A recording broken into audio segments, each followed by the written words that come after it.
optimal minimal. At this altitude, I can run flat out for a half mile before my hands start shaking. Can I ask you a personal question? Now would seem an appropriate time. What if I did the opposite? I'm a cybernetic organism, living tissue over metal endoskeleton.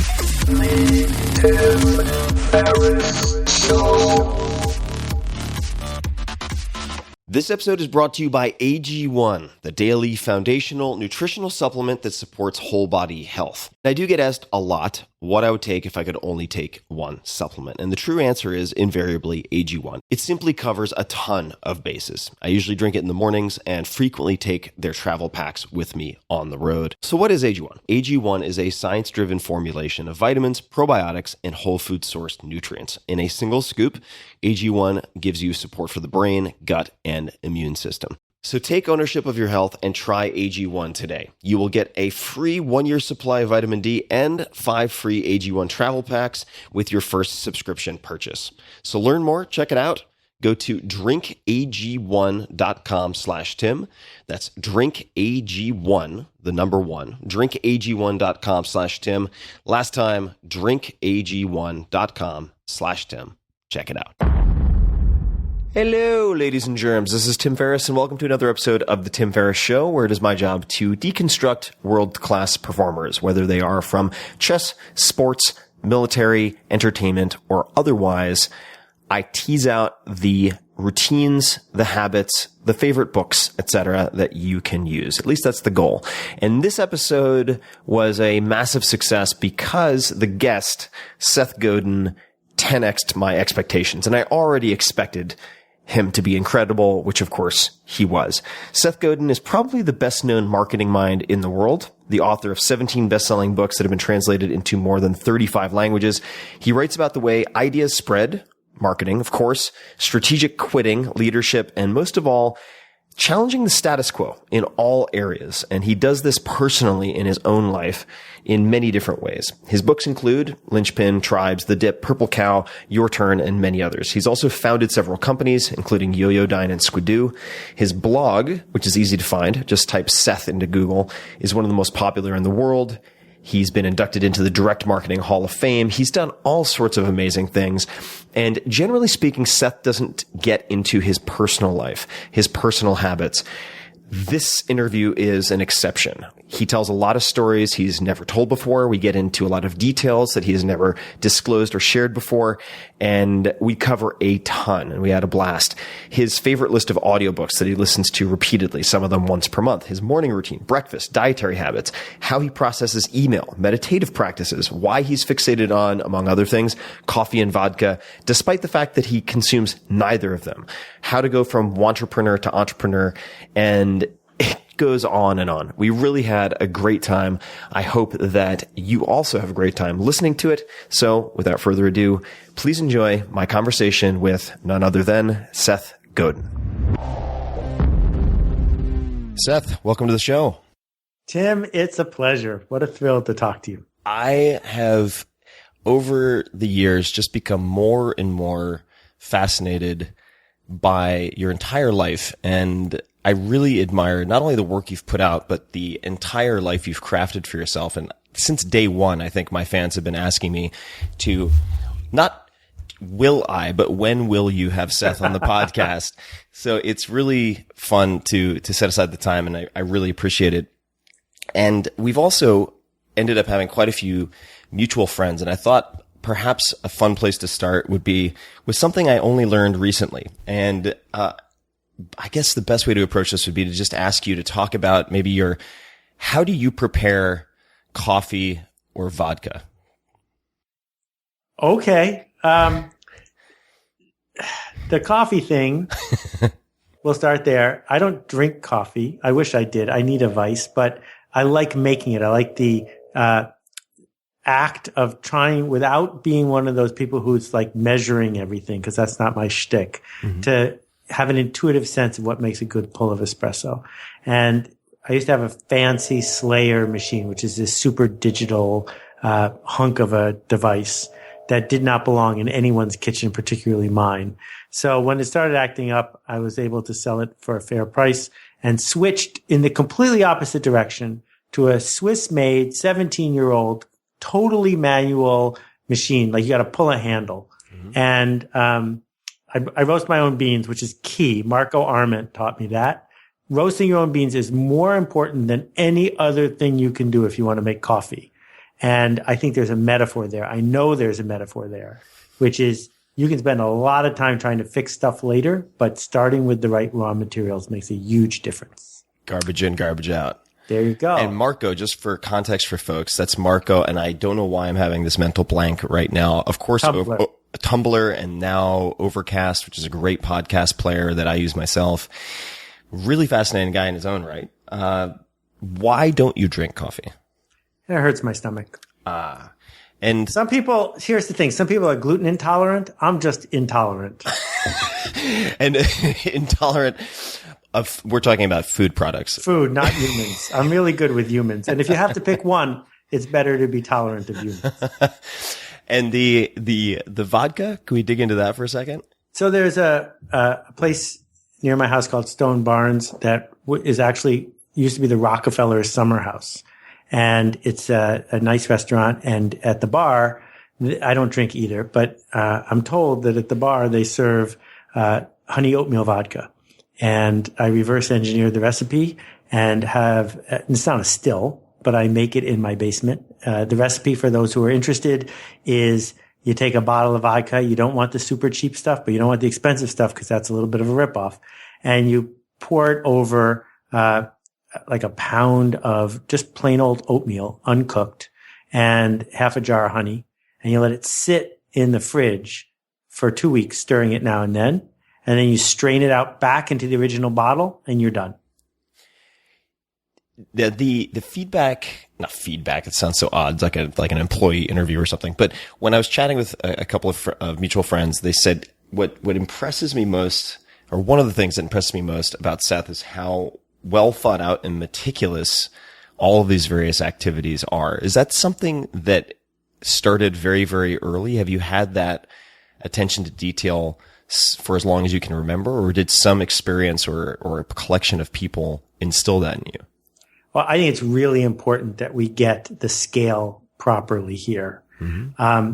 I am meticulous compared to an amateur house painter. I am a slob compared to you.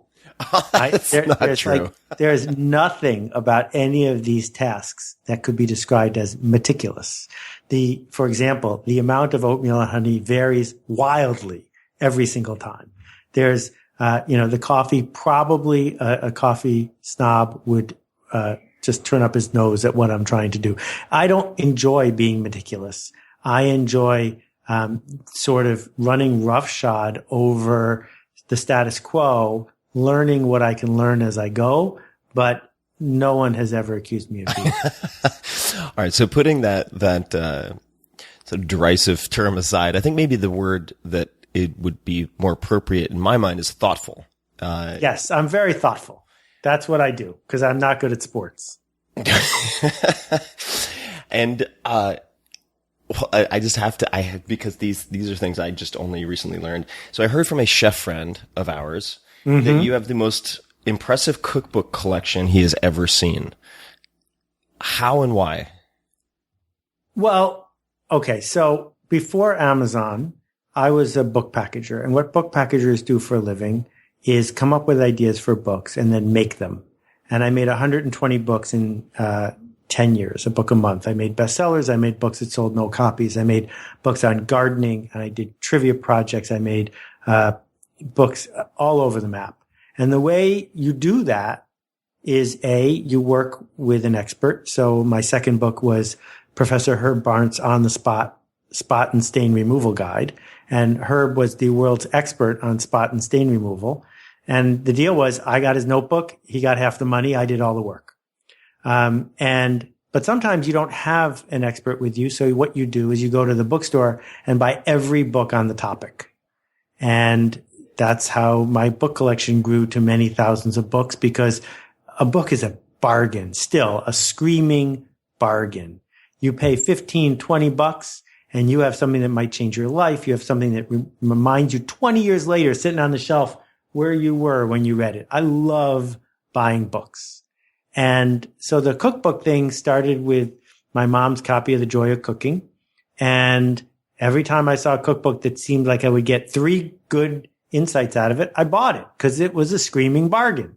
And then it grew and it grew. And then Amazon showed up and one-click shopping, and maybe you should buy this one next. And everyone's, growing up, there, people were in my house with the doorbell would ring and everyone would go, Amazon's here, because every night the doorbell would ring. So that's where the cookbooks come from. If you had someone over for dinner, and I've heard you're an incredible cook, and they said they wanted to learn how to cook, are there any particular books that you would recommend to them, or approaches for that matter? Okay, so for just about anybody, the right answer is The 4-Hour Chef. Well, that wasn't I intended to be a softball. I wasn't trying to set that up. Because before that book, you had to weave together, a 30-minute narrative to help somebody think about what cooking meant.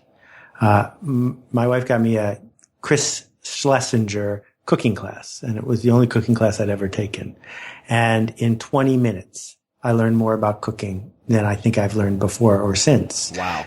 Because Chris basically taught me how to think about what you were trying to do, and basically said, A, you should taste the food as you go, which a surprisingly small number of people do.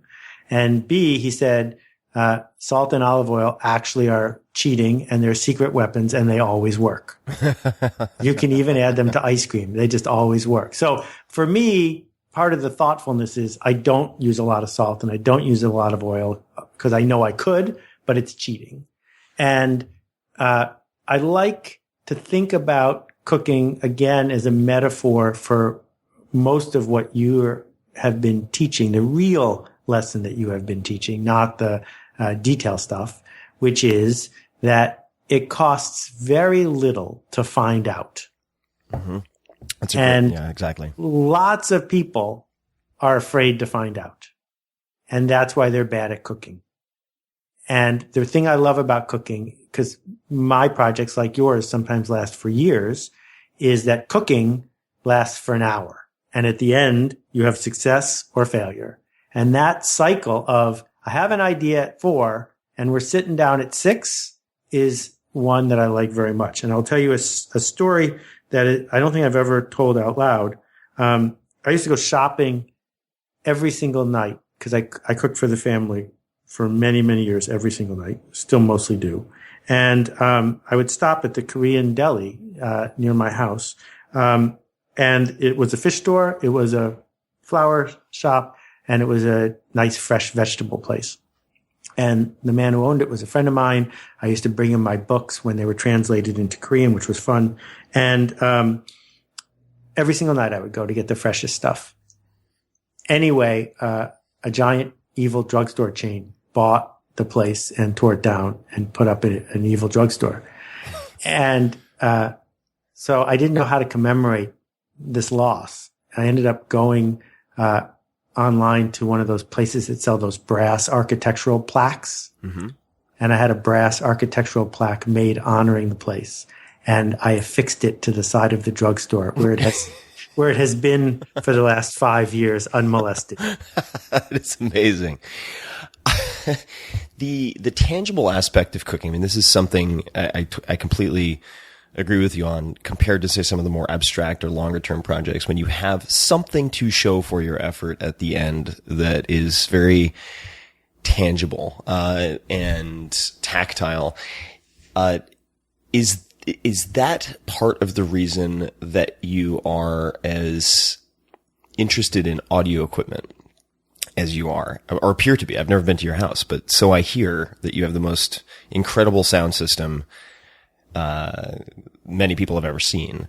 Is it, I mean, is there I don't know what the details are, but is there an analog, tactile drive behind that, or what is the reason behind that? Well, okay, so here's the arc for me for many, many years has been railing against various industrial complexes, the TV industrial complex, the educational industrial complex, and this corporatization of just about everything. I was in China 8 weeks ago. There's a village outside of Shenzhen called Dafan, where they paint 1/3 of all the oil paintings in the world over and over as fast as they can. These paintings aren't art. They're merely paintings. They are what happens if a giant big box store needs 10,000 oil paintings. This is how they get them. What I discovered, I was at my friend Steve's house 20 years ago, and he had a big pile of this magazine called Stereophile. And Stereophile is a handmade magazine about handmade audio equipment with people arguing with each other about this, that, and the other thing. A lot of arguing. And it was really fun to read. And, you know, I have no interest in baseball whatsoever, but this was like baseball in that you could track the careers of the various artisans, and you could be on one side or the other of these discussions. So for me, I started by buying inexpensive used stuff, and there's a marketplace online called Godin with no E at the end, where you can find people who buy things new and sell them 6 months later in perfect condition. And I found that connecting to the artisan, understanding their point of view, finding the guy I think he's in Cleveland, who makes speaker wires by hand, finding the Paul McGowan in Boulder, Colorado, who is at the cutting edge of certain parts of the stereo, but not other ones, making them in Boulder with a team of people. It gives me pleasure, and that pleasure is a placebo that makes the music sound better. And the act of carefully choosing what you're going to listen to and knowing that the heritage and the terroir of the thing behind it, it feels to me like a productive hobby that doesn't hurt anybody. So it's something I spend some time on. How do you consume media, or what type of media do you consume? Is the bulk of it still in book form, that is a hard copy, or how do you consume media? Well, I'll start with, I don't watch any television that's live, and I feel strongly that most people shouldn't. I think that one of the single best hacks is that after Seinfeld went off the air, that was it. And we ripped it out, and it frees up hours and hours every day to explore media or content that's up to you as opposed to somebody else. And I don't watch any TV at home, recorded or otherwise. So that leaves me with books and Kindle and music mostly. The thing with books is I really don't have the patience for literature. I didn't grow up with literature. I was an engineer in college, and I just never got the knack for decoding really dense fiction. And so, on the other hand, like you, every day the mailman brings unsolicited books in the mail. So there's a very high throughput of reading books before most people get to see them. And once you do it enough, you don't have to read the whole thing to get the joke. And every once in a while, it's good enough that you keep going. If I blurb it, it means I went all the way to the end. But I love reading books on paper. It's harder for me to read books on the Kindle when I'm not traveling, because it doesn't have that Proustian reminder to me of what a book actually means. So one of the things people in my generation are discovering is that people who are 20 or 30 are coming up viewing books as nothing but a reminder of the drudgery of high school. And if a book is on an electronic device, it's one click away from email, and email is always better than reading a book if you're 25. And so I fear for the future of our medium, because it doesn't have the place in our culture that it used to. How do you determine, and if the book blurb particular example is going to just create a deluge that you don't want, we don't have to address that one. But I've been very impressed in some of our conversations by the rules that you've established for yourself for saying yes or no to certain things. And perhaps we could start, if you're willing to talk about it, with speaking engagements. Like, how do you, because speaking engagements, as you've experienced, if you have a successful book, I went from kind of 0 to 60 very quickly, unexpectedly, and said yes to everything. And it just turned into a parody of Up in the Air. I mean, I felt like a traveling salesman, or right. Jack Lemmon and Glengarry Glen Ross. It was horrible. What are your rules for instance, speaking engagements? You know, for whatever to whatever extent you're comfortable talking about them. Oh, I'd be happy to. And then I will scroll back a little bit and tell you why I have to have rules for things like that. For speaking engagements, I don't want to do more than 30 a year because they are, at least for me, not additive to the joy of my day, except for the hour I'm on stage. So I am prepared to do an unlimited number of speaking engagements in zip code 10706. You know, Monday I'm going to Carnegie Hall to talk for free to 25 music students who have, you know, devoted their lives to doing what they do. And it's a privilege to do something like that. If I have to get on an airplane, it's a whole other project. So I think really hard about what impact am I trying to make? And will this help me move things forward, which is where this nests into. My mentor and late friend Zig Ziglar used to talk about the idea. He used to say, I've never changed anyone's life with a speaking gig, but sometimes I do a speaking gig and they buy my cassettes. And if they buy my cassettes, I got a shot at changing their life. And for me, my mission, and has been for a long time, is to make a certain kind of change happen. I want to help people see the world differently, and if they choose to, make a different choice after they see the world differently. I want to help people connect to each other and to use that connection to make things better. And I don't want to be a TV personality. So the question is, how do I bring that teaching to people? And what I found is it's a very unique situation when you have 500 or 5,000 high-powered people in a room who didn't expect that you were going to be there, but now that you're there are eager to hear what you have to say. And they set aside their Twitter account and they set aside their preconceptions. And for 45 minutes or an hour, you have a screen that's 30 feet by 20 feet and you have a microphone that's amplified. And maybe, just maybe, you can get under their skin. And if you do, maybe, just maybe, they go back to their office and, you know, get 10 copies of your turn and hand them out to their team. And then I can, you know, do that practice that I seek, which is to change the conversation. So that's why I do it at all. And the further away it is, the less likely you are to say yes. Is that fair to say? Oh yeah. Well, yeah. What I did was, having studied a little bit of economics, is I changed the price. Los Angeles costs 3 times as much as New York. And if you don't think that's fair, then don't make me go to Los Angeles. And you said you were going to elaborate on why you need rules, and maybe you just did. Maybe that was the answer. But well, because the phone rings, right? And lots of people want a thing, and if it doesn't align with the thing that is your mission, and you say yes, then now it's their mission. And there's nothing wrong with being a wandering generality instead of a meaningful specific, but don't expect to make the change you seek to make if that's what you do. The thing is, and Derek, I thought your interview with Derek was one of the best ones you've ever done. Oh, thanks. Derek makes it quite easy. Derek Sivers is amazing. Awesome. Yeah. I adore him. And he talked about offense versus defense.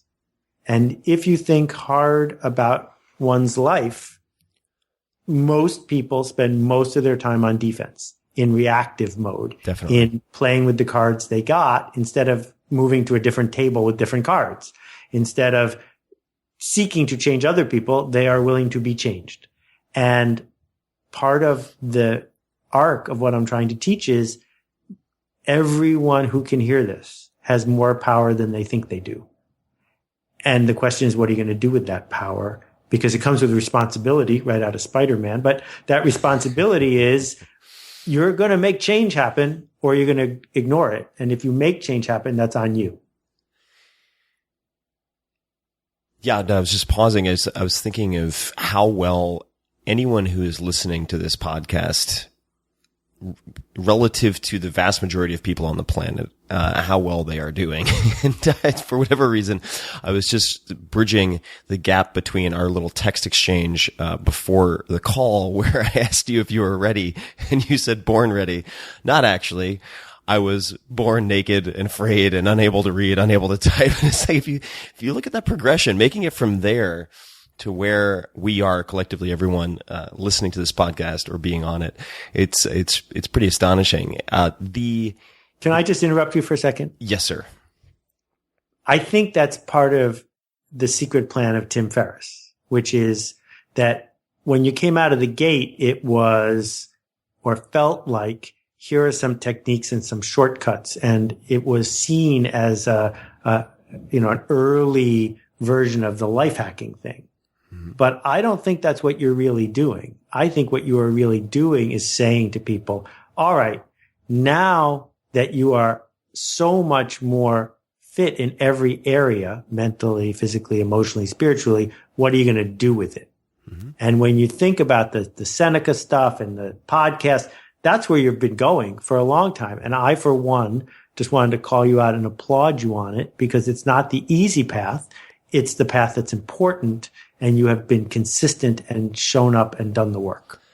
Thank you. That means a lot to me. And you're correct. The tactics get people in the door, so to speak, but then the question is, all right, once you have more of this finite resource called time and you've sharpened the axe in these various areas, where do you apply your effort? And, this is maybe going to turn into a therapy session for myself, but I've found myself, we were just talking about books and their place in culture, feeling like I'm in a transition point. And you've been so consistent and so present for so many people for so long, your readers, etc.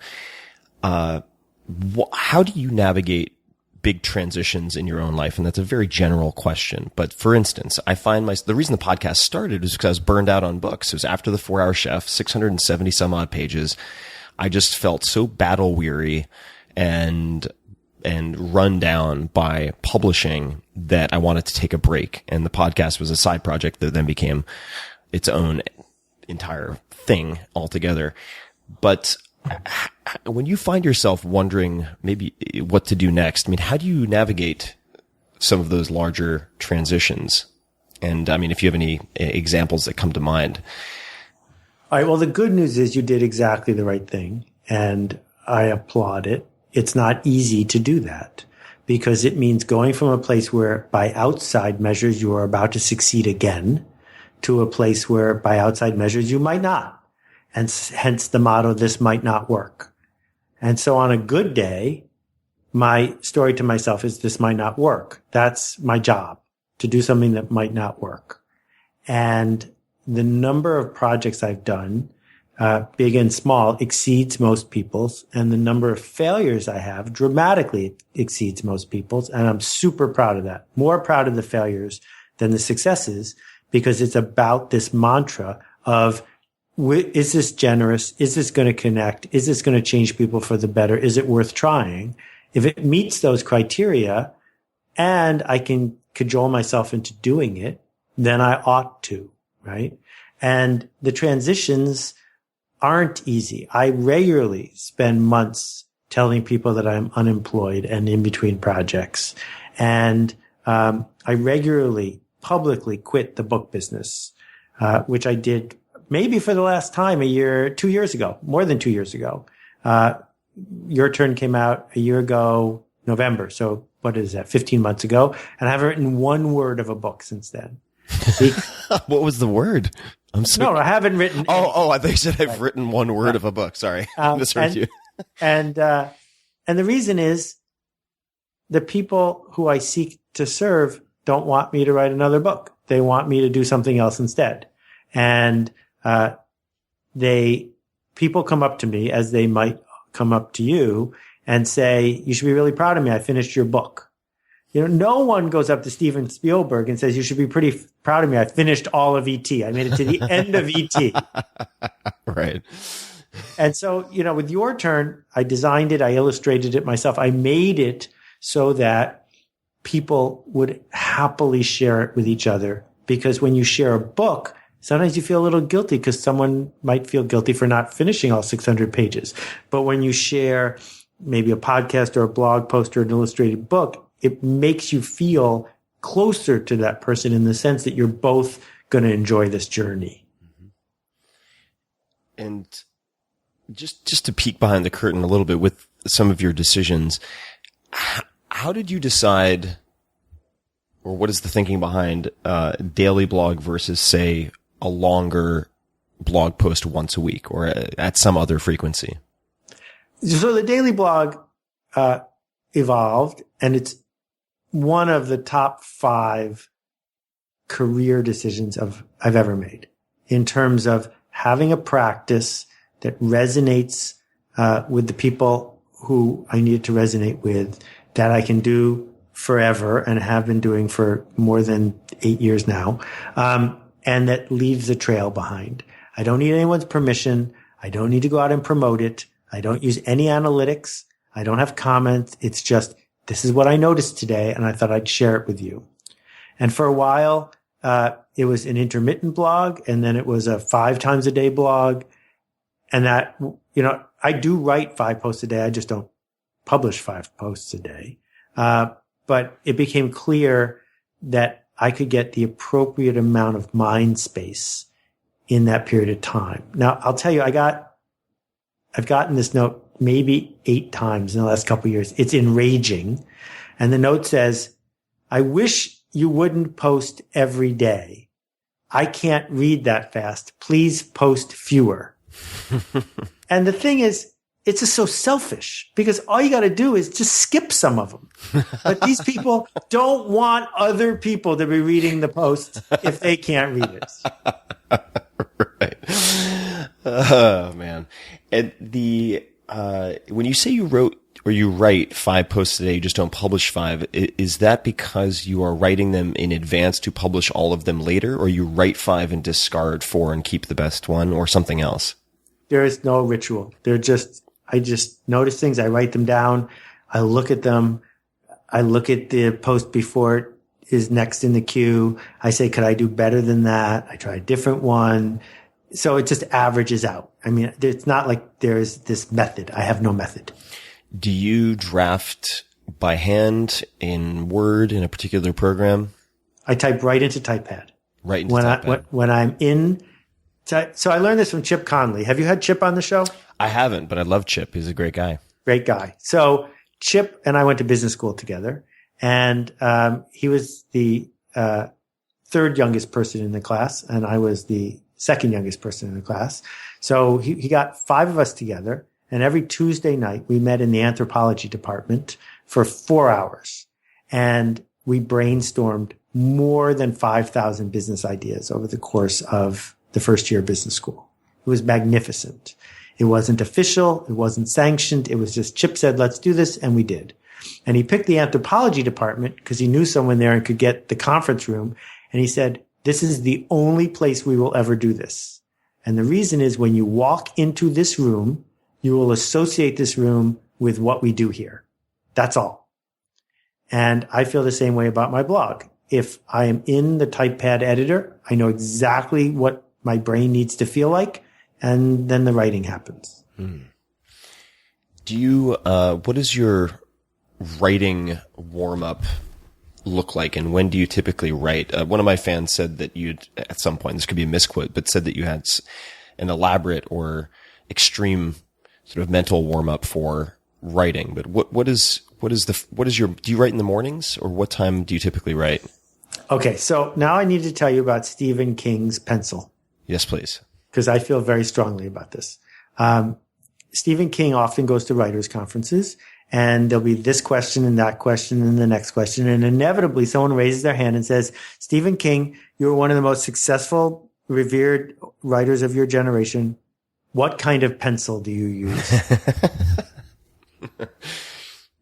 And I won't go there. it doesn't matter. It's a way to hide. It's not interesting to me to talk about how I do it because there's no correlation that I have ever encountered between how writers write and how good their work is. So you should just move on because it doesn't matter. All right. So I'll make a confession then, which is, I've been given certain types when I feel blocked, which does happen with writing. I take a long time to get to the point where I feel like I have the balls in the air well enough to put pieces together. It just takes me a long time to synthesize, but not unlike some coders, I guess. But the point I was going to make is that I went to a conversation between Poe Bronson, a writer, and another gent. I'm blanking on his name. And I asked Poe during a Q&A what he did when he felt blocked or couldn't figure out what to do next in writing. And he said, write what makes you angry.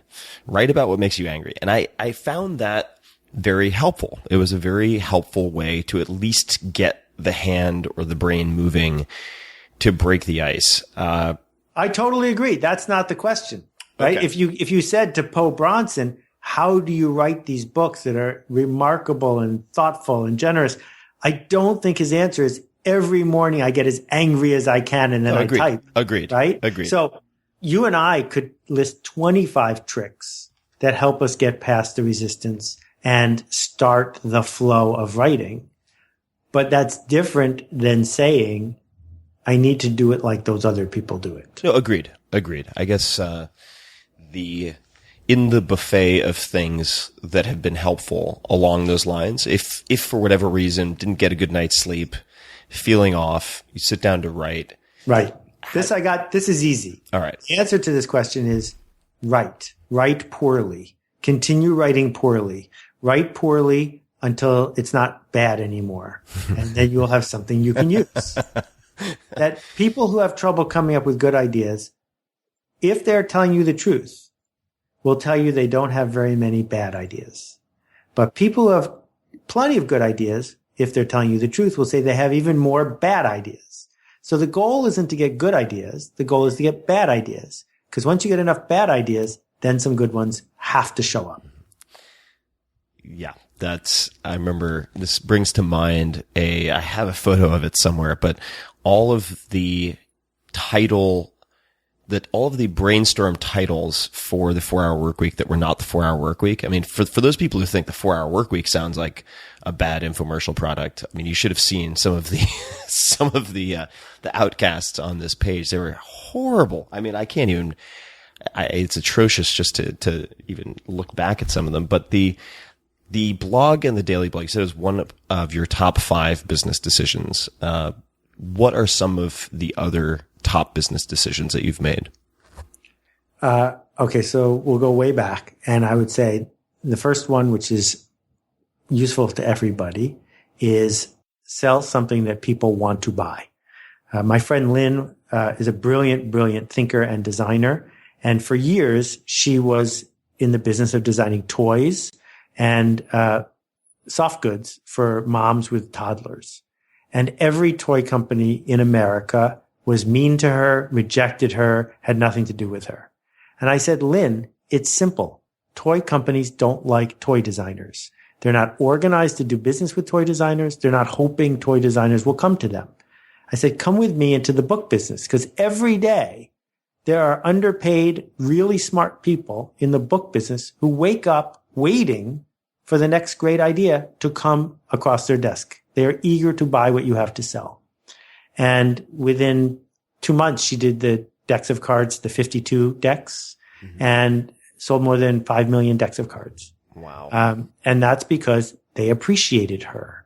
So if you think about how hard it is to push a business uphill, particularly when you're just getting started, one answer is to say, why don't you just start a different business, a business you can push downhill? This is a good lesson. Yeah. Sometimes there's a fetishizing of the sort of rolling of the stone, like Sisyphus, am I getting that right? Yes. Sisyphus. And, in Silicon Valley, there's just like fetishizing of it, of the pain. And I'm like, maybe your model's just too difficult. Maybe you should choose a different business. Okay. That is a good lesson. Any other Well, so then the other lesson, it happens all the time, which is knowing when I'm wrong is a useful skill. And lots of people who do good work have trouble knowing when they haven't done good work and they think they should stick with it. Other people have done good work, don't think they have, and they pivot too soon. So figuring that moment out. 1994, I'm running one of the first internet companies. We invented commercial email. And Mark Hurst shows me this thing called the World Wide Web. And I say, that's stupid. It's just like Prodigy, except it's slower and there's nobody to pay us money. And for 6 months, I persisted in pointing out that the World Wide Web made no sense whatsoever. And I then one day just woke up and said, wait a minute, let me look at that again. And we completely changed how we decided we were going to do our business. The same thing is true with the cover of All Marketers Are Liars, because the cover and the title was super clever and wrong. It was not a matter of me persisting in persuading people that they needed to get the joke. It was merely a matter of persuading the publisher we should make the paperback have a different cover and a different title. That if you're going to try a lot of things, you're going to fail a lot. And figuring out the difference between the failures of your judgment versus the failures of not persisting long enough is a useful skill. And I'm still not great at it, but I'm better at it than I was.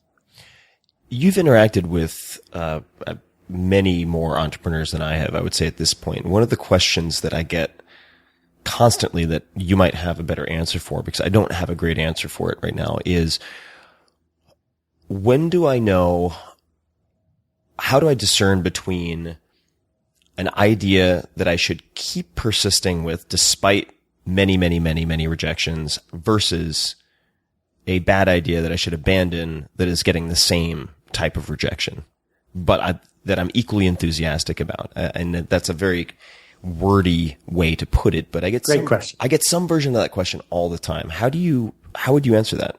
Well, first we have to scroll back. There's a difference between freelancers and entrepreneurs. Most people who are independent are freelancers. They get paid when they work. They do good work and get paid for it. A few people are entrepreneurs, building a business bigger than themselves, a business that makes them money when they sleep, a business where they don't actually do the work that the customer is buying, and a business that they can sell one day. So, we look at Larry Ellison. Larry Ellison doesn't code at Oracle. Larry Ellison doesn't make most of the sales calls.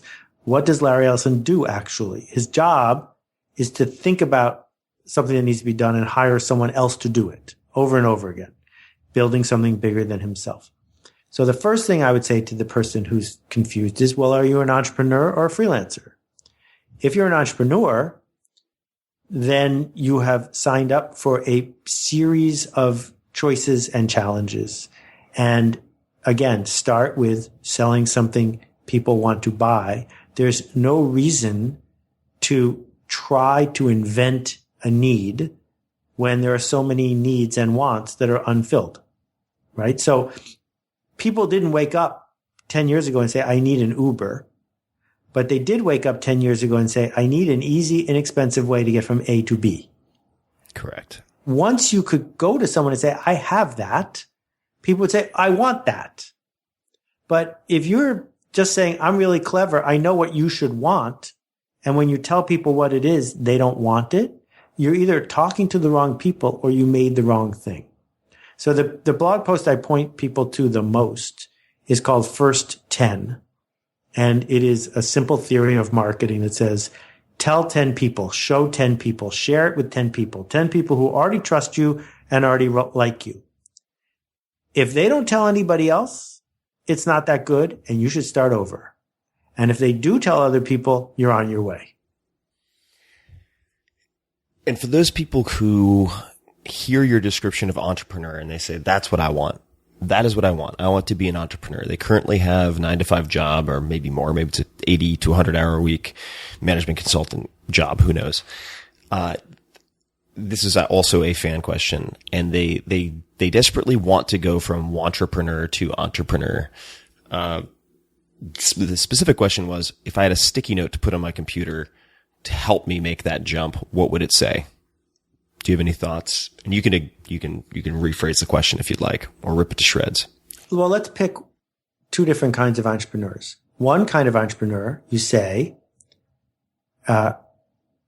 whose need am I satisfying today? And can I assemble assets where I satisfy it in a defensible way so I don't have to be the cheapest? And by that, I mean, and I've written about this, snow shoveling, right? We know that there's a need for snow shoveling. We know that if you spend time and effort, you can arrange a team of 10 snow shovelers who don't have the initiative you have. And you can use existing almost free technology to assign the snow shovelers to where they need to go.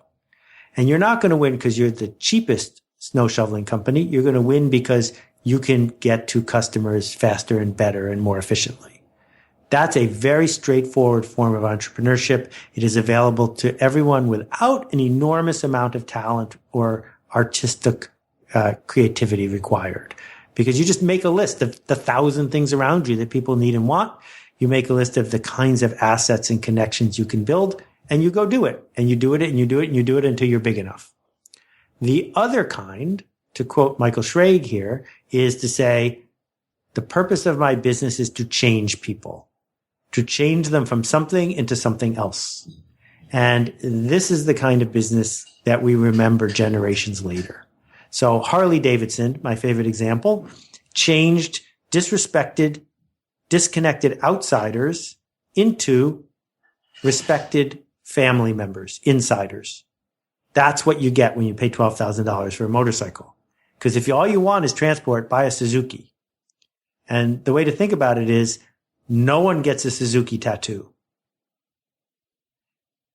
You can decide that you want to be tattoo worthy, that you want to change a population in a way that makes you indispensable. That kind of entrepreneurship requires insight at a different level. There's nothing unattainable about it. I encourage people to go do it, but know that it is a higher stakes game than being the person who applies systems thinking to an existing clear need. This is going to seem that's a big post-it, by the way. It's a big post-it. Or maybe are there any check boxes that people could use to determine if they should not become an entrepreneur? Or because if you look at let's just say the narrative on the covers of business magazines, it seems like to the untrained eye, perhaps, that, or the trained eye for that matter, that everyone is being encouraged to become an entrepreneur and start their own company. And I'm curious to hear if you, in what cases do you actively discourage people from starting their own company? The first thing I would say is the discerning reader of business magazines differentiates between the articles who are written for people who are voyeurs and the articles that are written for you. And 98% of the covers aren't written for you. You should skip those. You should skip the articles that lionize people without actually explaining anything about them other than they are different and better than you. That said, we've gone this far without talking about Steve Pressfield. The resistance runs deep, and the same thing that causes writer's block is what causes entrepreneurial block. And just for people listening, yes. Stephen Pressfield, The War of Art, and among other books, very, very worth reading. Right. The War of Art is one of those books, at least for me, when I finally was exposed to it, I said, why wasn't I informed? Why did it take this long for this book to land on my desk? There aren't very many books I could say like that. Most of my books don't fall into that category. Your books don't, they're in the world. You find our books. Steve's book was hidden in some little corner, and I'm super glad I found it. I tracked him down. I published the sequel called Do the Work. And now he's the publisher of that book. But reading The War of Art is really essential, painful and essential. Anyway, people get entrepreneurial block for only one reason. It is not because they are not qualified. It is not because they are not passionate. It is because they are afraid. And you need to be clear with yourself about what you are afraid of, why you are afraid, and whether you care enough to dance with that fear, because it will never go away. Sounds a lot like, there's so many parallels, of course, with the Stoicism, meditation, not trying to suffocate these so-called negative emotions because they're going to be constant companions. So you have to learn how to navigate and befriend them, or at least accept them in a way. But if we look at fear, I remember, I think it was in the 4 Hour Body, I said that, the fears of modern man can be boiled down to 2 things: getting fat and too much email. I think that if we look at email, you are very well known for responding extremely quickly to many, many people who ping you. And this, I can get more specific if it's helpful, but how do you process email?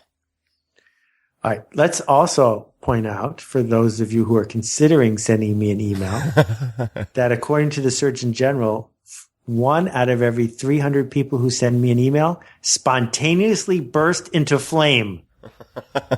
This is true. So you have to decide if it's worth the risk. Okay. So, the email thing is a real problem for me, and I don't have a way out, and I'm not sure I want a way out, because if I wanted one, I would probably find one.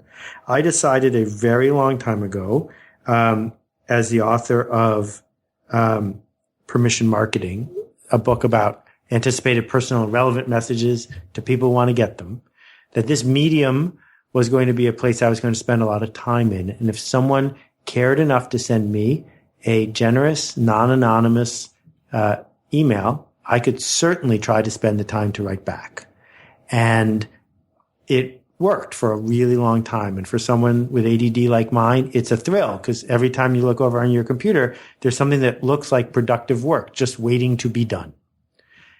But at the end of the day, if all you've done is answer email, unless you work in Help Scout or some tech support job, it's probable you haven't created an enormous amount of value.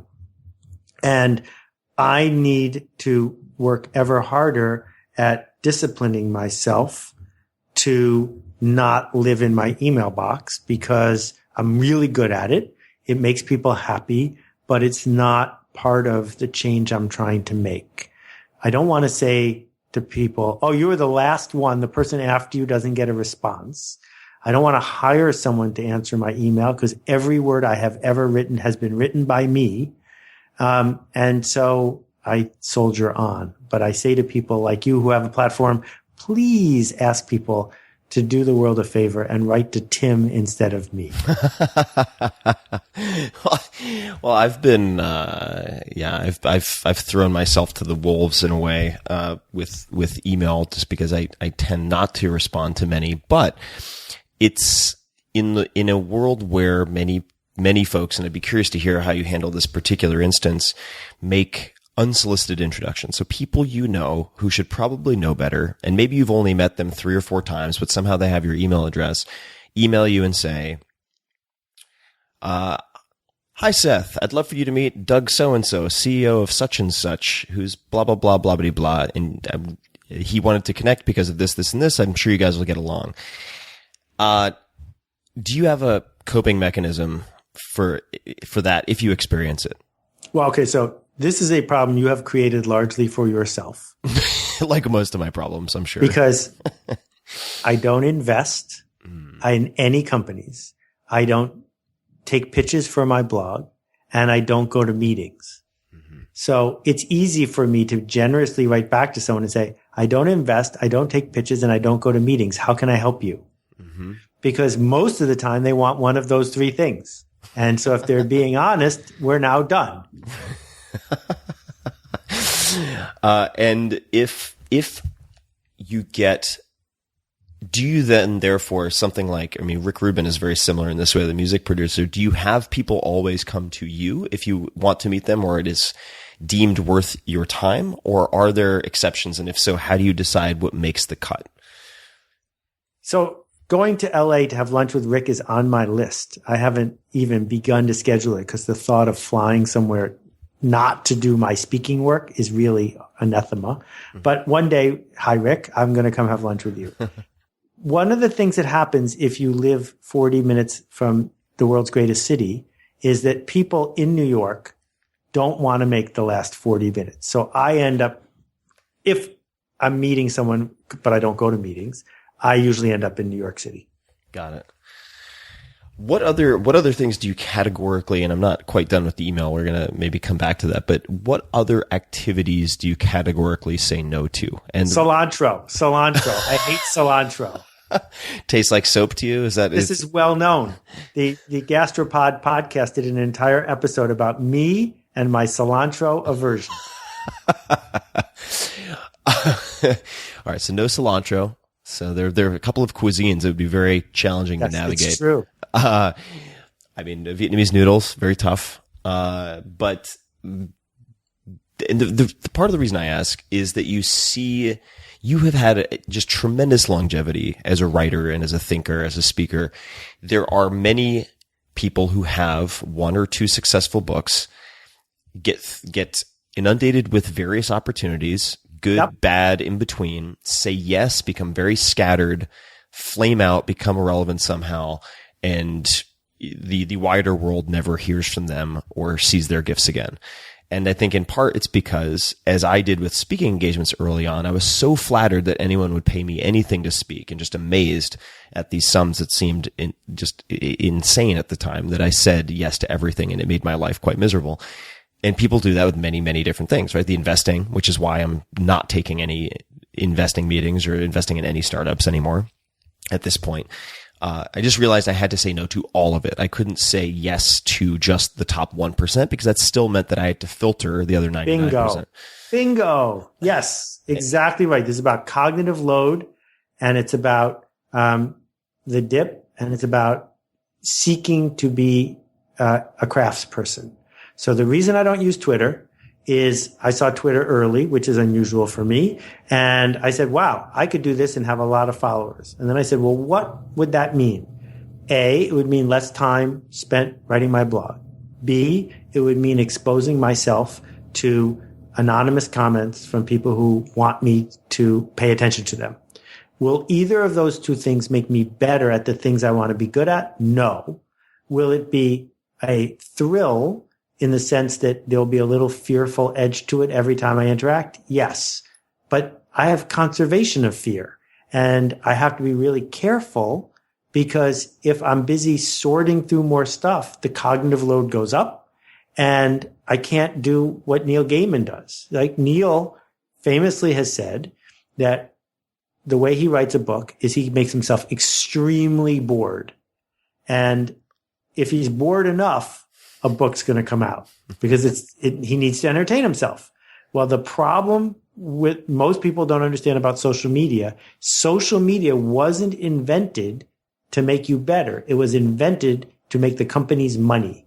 And you are an employee of the company, and you are the product that they sell. And they have put you in a little hamster wheel, and they throw little treats in now and then. But you got to decide, what's the impact you're trying to make? And this still comes back to the fear thing. And one of the biggest misunderstandings of the people who are into that whole quantified self thing is they are confusing quantifying the self with dancing with the fear. And they're completely different things to do in a given day. That one is Taylorism. It's scientific management. It's productivity. We need to move these widgets from one place to another. What's the most efficient way? And I'm glad we got good at industry, because it makes our lives way more rich, right? But our economy, our world, and our soul aren't fulfilled by that. They're fulfilled by people who do something that has never been done before. And if it's never been done before, you can't quantify it, because it's never been done before. And so to be good at it doesn't mean you quantify your way to it. To be good at it means you clear the decks so that all that's left is you and the muse, you and the fear, you and the change you want to make in the world. I can't think of something that's more productive for the kind of people who are lucky enough and blessed enough to be rich enough to be listening to this to focus their energy on. We don't need folks like that to go from 90 words per minute to 105 words per minute when they type. It's not a factor. What we need is for them to type something that's worth reading. I'm so glad you brought up Neil Gaiman. I mean, he's one of my favorite writers, favorite people out there. Someday I will get him on the podcast. It will happen eventually.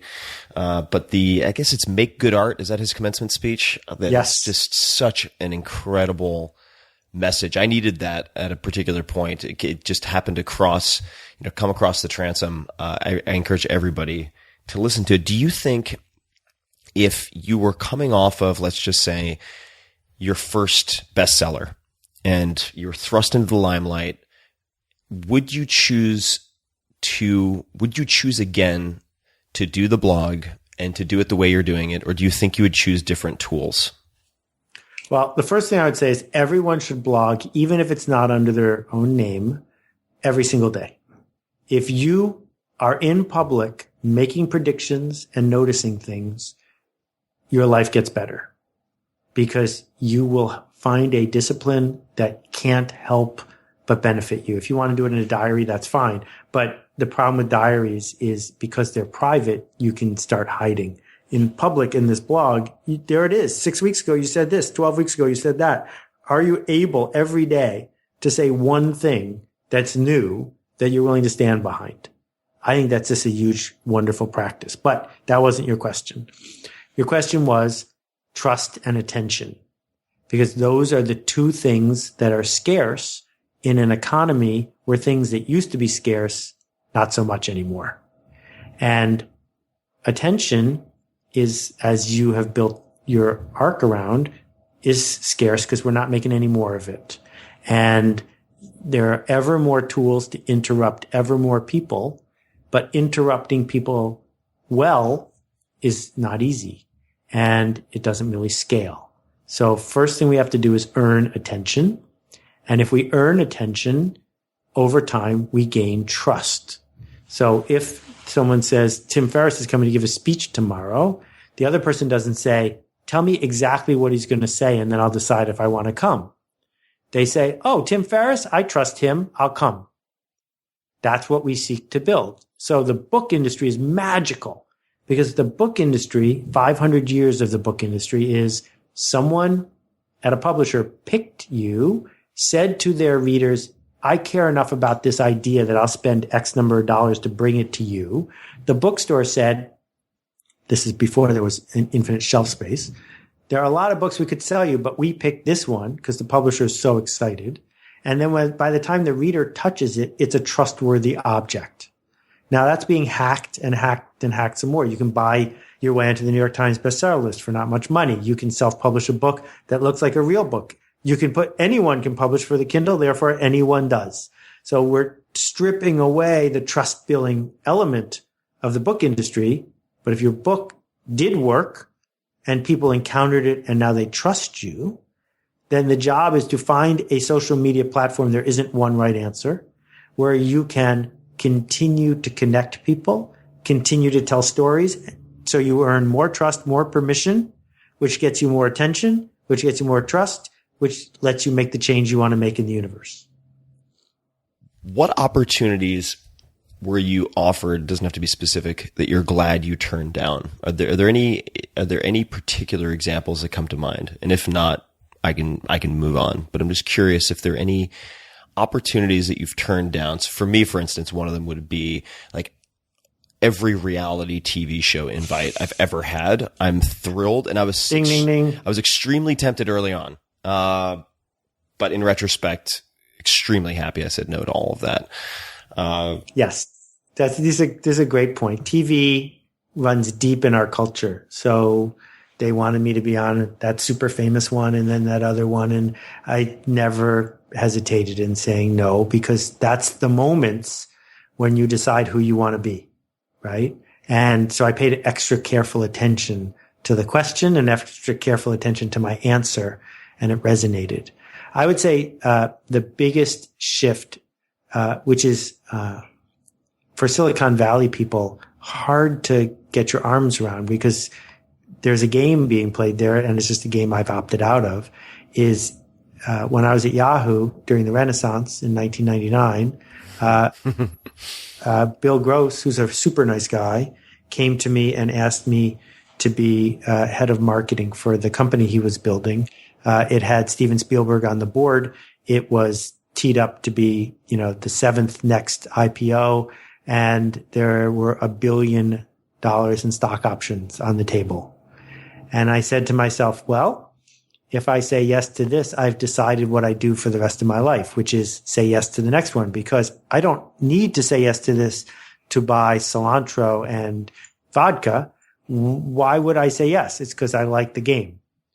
And I didn't say yes. And even though the $1 billion in stock options never came around, I think I'd be even more proud of it if they had, because the money is a story. Once you have enough for beans and rice and taking care of your family and a few other things, money is a story. And you can tell yourself any story you want about money. And it's better to tell yourself a story about money that you can happily live with. Could you elaborate on that a little bit? What is your story about money?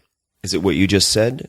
Because this is a really important point. It's something I've been trying to mull over, and in the last year or so in particular.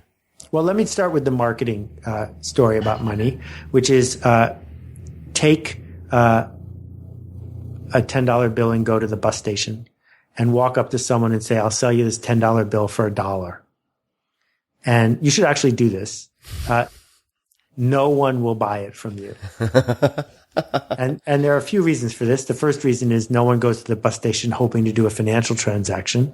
The second one is only an insane person would try to sell you a real $10 bill for $1, and dealing with insane people is tricky. So it must not be a real $10 bill, and you should just walk away. Now, let's try a different thing. Put a $10 bill in your neighbor's mailbox when he's not home and run away. Do it the next day. Do it the third day. On the fourth day, ring your neighbor's doorbell and say, I'm the guy who left 3 $10 bills in your mailbox. Here's another one. You want to buy it for $1? You'll sell it because your neighbor knows you're crazy, but you're crazy in a very particular way. And you've earned the trust that it's a real $10 bill, right? So we assume that $10 bills are worth $10, but no, it's a mutual belief. And if the belief isn't present, they're worth nothing. Now we get to our internal narrative about money. Is money that number? It's not even pieces of paper anymore. It's a number on a screen. Is that a reflection of your worth as a human? Right? One of the things that Derek said on your podcast that I sort of disagree with is that being rich is a symbol that you've created a lot of value for a lot of people. I think lots of times that's just actually not true. And there are lots of ways to create value for people, and most of them do not involve money. So what we have to decide, once we're okay, once we're not living on $3 a day, once we have a roof, once we have healthcare, is we have to decide how much more money and what am I going to trade for it? Because we always trade something for it, unless we're fortunate enough that the very thing we want to do is the thing that also gives us our maximum income. And I don't think that merely because some blog decides that people with big valuations are doing better, that doesn't mean you should listen to them. Mm-hmm. So when you think of the word, if you even think of this word, but when you hear the word successful, who's the first person who comes to mind for you and why? My parents were successful because of how many people they mattered to. My friend Jacqueline Novogratz, who I think should win the Nobel Prize, who runs the Acumen Fund, is insanely successful. She is changing whole continents of the earth by bringing an idea to the fore, and doing it relentlessly for year after year after year. And then I think about, people in my neighborhood who are successful because they get to shovel their neighbor's walk who's elderly and it snowed last night. And that privilege and that trust lets them live a successful life. Is there anything you've changed your mind about in the last few years? Other than the web being dumb. Other than the web being dumb. Yeah, there are a bunch of things. I have changed my mind in each direction about the book industry, about it not mattering, then about it mattering, and now about it being in a sad but slow decline. I've changed my mind about the big companies in the center of our internet.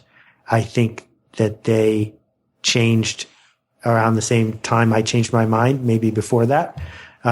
They went from being really profoundly useful, important public goods that created enormous value to being public companies where there's so much pressure on management by everyone who works there to make the stock price go up that they don't often make decisions in the public good anymore. And I was probably naive to think that they would keep doing it, but they are stopping. What is something that you believe that other people think is crazy or insane? And this is a bastardization of Peter Thiel question that he uses in interviews sometimes, but I'll leave it at that. I think that deep down, I am certain that people are plastic in the positive sense, flexible and able to grow. I think almost everything is made, not born. And that makes people uncomfortable because it puts them on the hook. But I truly believe it.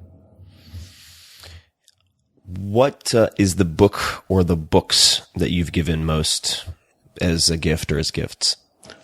Besides your own, if you've given your own. Well, I want to talk about my own because definitely we can talk about. You're supposed to talk about your movie if you're an actor, but you're not supposed to talk about your book if you're an author.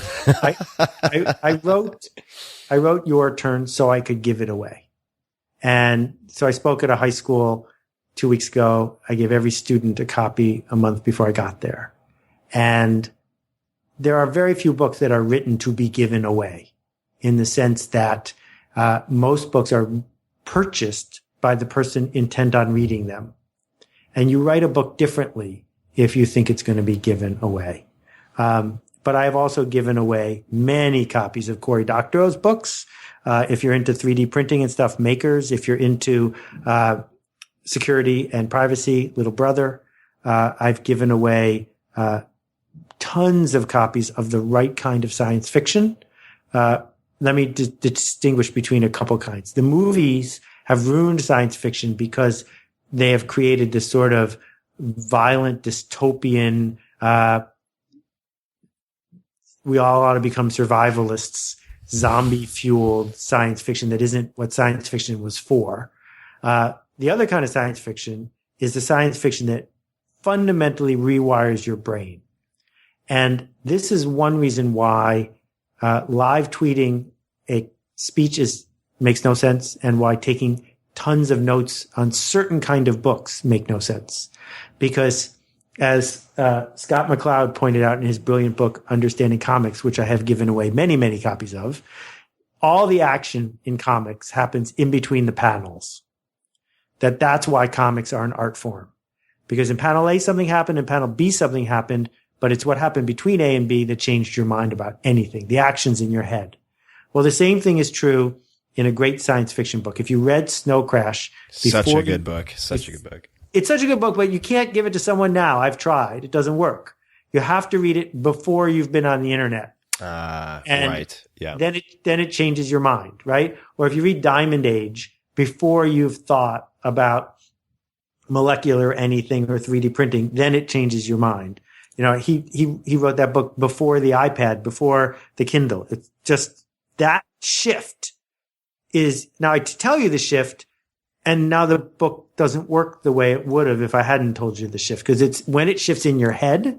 So if you read Dune and you don't read it for the plot, but you read it for understanding geopolitics, suddenly something clicks in your head. If you read Pattern Recognition by William Gibson. You don't even have to finish it. Just read the first 5 chapters. And suddenly you will now understand what a brand is. And it's just, those are the kinds of books that I give away, a lot separate from the books in audio that I give away, which I've been saving for you to ask me about. Because audio is my focus for today. Oh, let's get into it. No, I mean, I'm by virtue of doing this podcast and also becoming involved with audiobooks, I'm all about audio right now. So please, just I'll let you take the mic. So here we go. So what I explained was certain kinds of books work because they cause something to flip in your head. They cannot be digested. They set you up and they take you to the next step. Audio is different because you can listen to it again and again and again. And you listen to it when you don't think you are paying attention and it's working. And when I make a list of books that have profoundly influenced me, they tend to be books that I have listened to. Well, in the case of the first one, I'll start with so many times that I wore out 72 cassettes. They could not be played anymore. And I had to buy another $500 set. That's when I didn't have $500 to spend on 72 cassettes. And that's Zig Ziglar. Zig is your grandfather and my grandfather. He's Tony Robbins' grandfather. None of us would be here if it weren't for Zig. And some of his politics and some of his outlook on life are extremely dated, and I disagreed with them. But the fundamental principles of goal setting and motivation and the fear people have of saying yes when you sell to them, those were the 3 sections of the stuff, just kept me going. And again and again and again. And I told Zig the one time we worked together, I said, anytime you need me to stand in for you, I can even do it with the accent. Because that's how many times I listened. So that's the first one. Is there a particular name to the series, or is there just one audio set by Zig? Well, no. There's one series. Or I guess it's a collection. Maybe. Right. 3 series. One series on goal setting. One series called How to Stay Motivated. And one series called Secrets of Closing the Sale. And on Secrets of Closing the Sale, Zig tells a 17-minute story about a guy in St. Louis shining his shoes.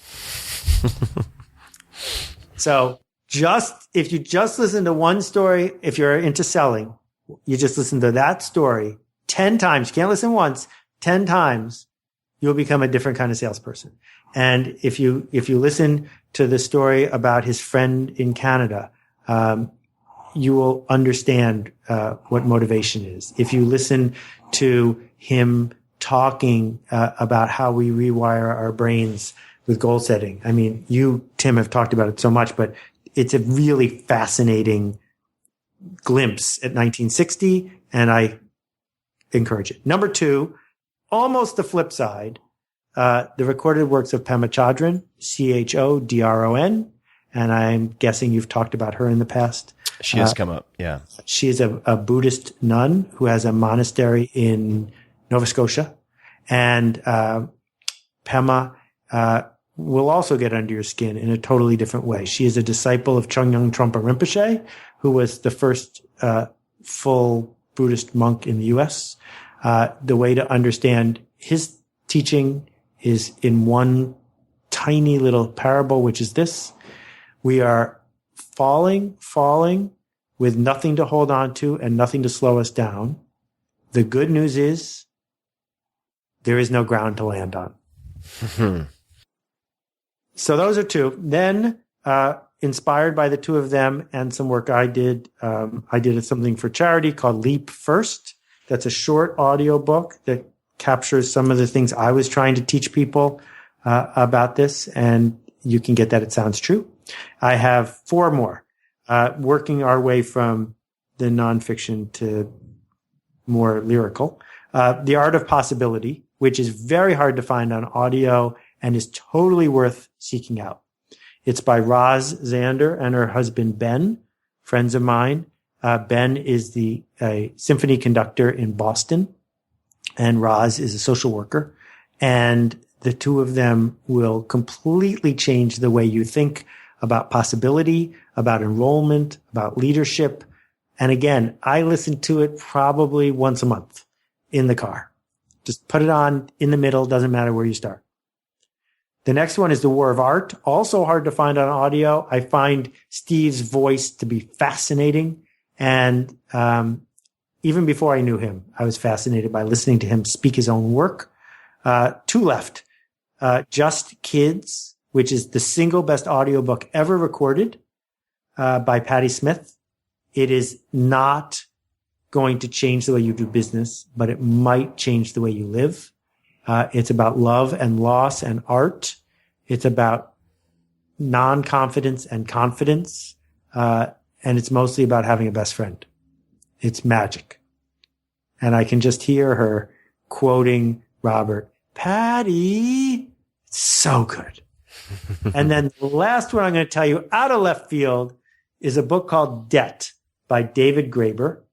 I recommend it in audio because David is sometimes repetitive and a little elliptical, but in audio, it's all okay because you can just listen to it again.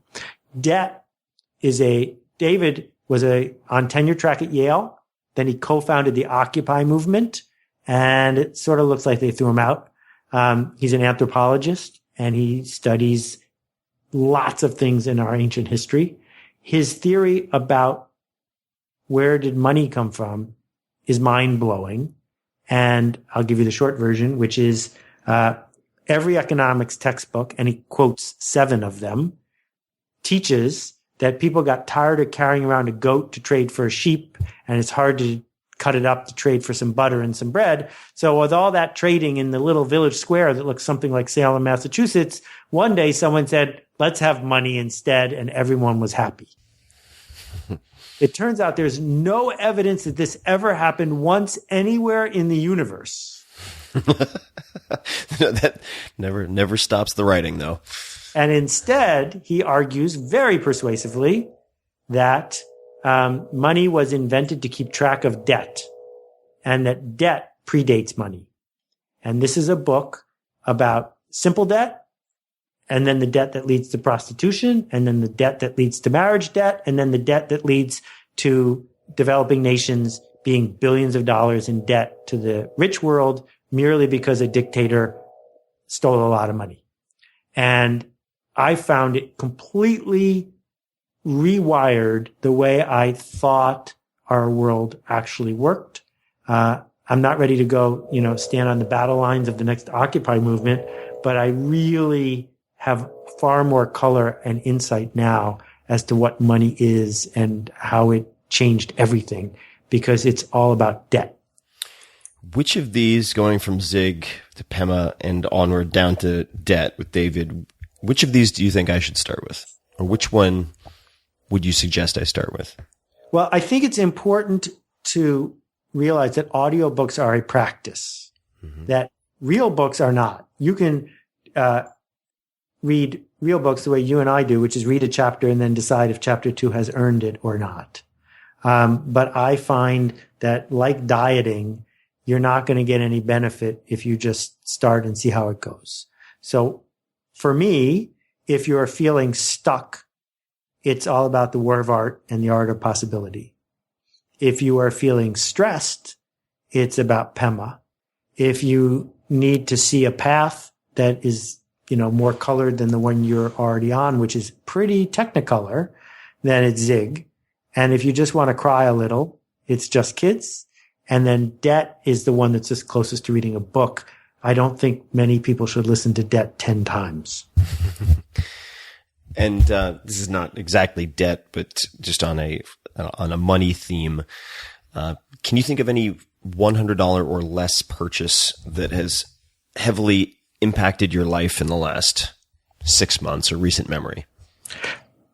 So, once the stereo is working, it doesn't make sense to buy more stereo equipment because that's just silly and you can do better than that. But what you could do is become obsessed with artisanal bean to bar chocolate. Okay. I'm saying one could, not that one should, but one could. So I did. And I worked my way up the ladder. About a year ago, I was about to start my own chocolate company because it's not that hard. And then I bumped into a few brands that were doing it better than I ever could. And so there is a company in Western Massachusetts called Rogue Chocolate, Rogue. And you can only buy their stuff pre-order by mail. It's $12 for a chocolate bar, and I'd pay $20 happily, because a party happens in your mouth. That's like a whole new ball game. So every day I have a huge pile of artisanal chocolates here, only dark chocolate, please. And I'm actually an advisor to a new Acumen company called Cacao Hunters in Colombia. But there are two chocolate companies I want to highlight: Rogue, which I mentioned, and Askinosie. Rogue, because I don't believe it's possible to make better chocolate than they are. I think Satan works with them.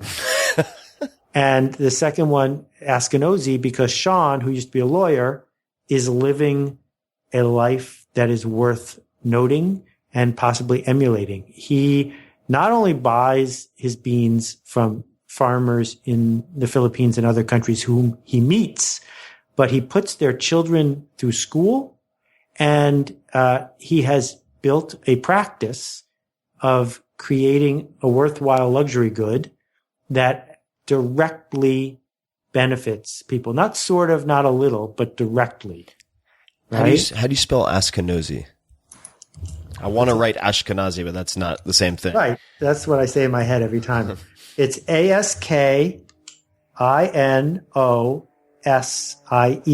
Great. I don't do the marketing for them, because if I did, it probably would have a different name. I'm just saying. So anyway, this chocolate habit is finally the vice I'd been looking for my whole life. I can tell the difference between one continent and another. I can tell how long they conked it for. I can talk about conked it. I don't know what that means. I know what a conch, a marine mammal, not mammal, unrelated mollusk is. But so what is conch? Okay, what is conch chocolate? Here's how you make chocolate. A cocoa pod is like a Nerf football, and you throw them on a net for a while and they ferment. And then you crack them open and you dry them in the sun. And inside each one are something about 3 times the size of a coffee bean. The shell, you can't eat. That means that there's about to be a lot of labor. But before you can take the shell off, you roast them. Then after they're roasted, you have to, one by one, take the shell off. And that's really hard. And people have made these really cool machines to do it, but it's still hard. Then you're left with nibs. These nibs are unsweetened, but if you eat one, they taste a little like dark chocolate. Then you take it and you put it in this machine that grinds them and grinds them and grinds them. And as they are being ground, they release a little bit of the oil and the liquor, and it becomes smoother and smoother and smoother. Interesting side note. It turns out that the machine that you can use to do this at home is also capable of making idli out of rice, which are those delectable little Indian crepes. So a guy from India who loves chocolate figured this out, and he imports idli makers, puts a new sticker on them, and sells them as chocolate conching machines. So it's 2 granite stones. They're in there, and you can do it for up to 96 hours. And what happens is soon after 40, 50 hours in the machine, it's at a micron size that your tongue can no longer tell when you make it even smaller. You then take that liquid, you put it, if you're adding sugar, in a tempering machine. Tempering is another really cool device that causes all of the molecules in the chocolate to line up in a certain direction by taking the chocolate to a cool but not too cool temperature. So it's still liquid, not too hot, not too cool. And by spinning it around, all the molecules line up. And that is why chocolate bars snap when you break them and why they don't turn gray in the air. If you don't temper it, you don't get either of those effects. Huh. It's like an MRI machine for cacao molecules. I actually did a little bit of tempering back in the day, making truffles ages ago in Saratoga. It was a blast. I recommend everybody take a chocolate making class if you can. So this is great. Rogue chocolate. And where's Rogue chocolate based? Just in case there's more than one. The one that you're referring to. Hold on. I just ate up all of my last batch. so I can't look at the label, but I can tell you that they are in Three Rivers, Massachusetts. Three Rivers, Mass. Okay. And on the subject of eating, what do your eating habits look like? What does your diet look like? Yeah, it's really not good. It's not good? Well, it's not good because I'm bored by it, but people are fascinated when we go out to dinner because I don't eat wheat, I don't eat dairy, I don't eat cilantro, I don't eat meat. Because each time I sort of adjust what I eat, I feel better. And so I feel like I am in a happy place where I can make fascinating, interesting food and mostly eat happily in restaurants without being obsessive about it. What does the first, say, 2 hours of your day look like, and what is a typical breakfast? Breakfast is one more decision I don't make. So it's a frozen banana, hemp powder, almond milk, a dried plum, and some walnuts in the blender. Mm-hmm. And then I make coffee for whoever comes over that morning and for my lovely wife. Meanwhile, I've probably done an hour and a half of stuff online before 7:30.